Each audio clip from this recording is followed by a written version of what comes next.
Well, of course, in my experience, most of my experience, uh, the pressure for profits, it's not a pressure for profits overall, because you take a moral risk and you succeed, you produce good profits. There is, however, a moment in there where you frequently take a hit on profits. Things have to restabilize. You take the risk, and things have to restabilize. Moreover, if you take the risk and it doesn't work, then you have to regroup very, very quickly and refocus the business. Uh, so, how do you balance it? What I like to say is when we have time, when develop a cash cushion ahead of taking the moral risk, so that you can at least explain to people who care about finance primarily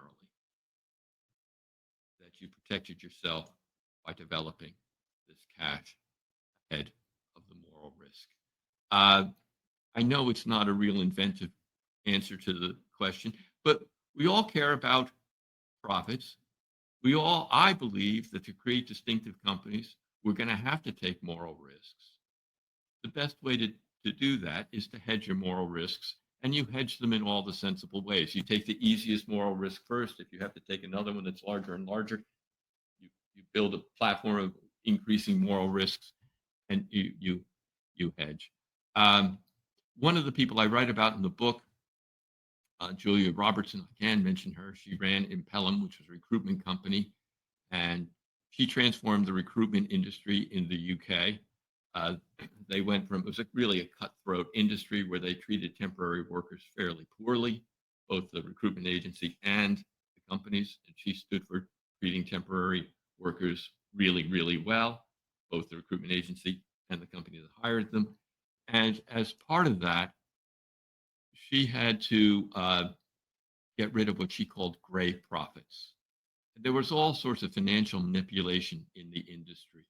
Uh, like, for instance, not paying holidays. The way it worked in the UK at the time is you didn't have to pay a temp worker for holidays unless the temp worker asked. So make it hard for the temp worker to ask. Don't tell the temp worker that. You can save money. And there were tons of tricks like that. She got rid of them.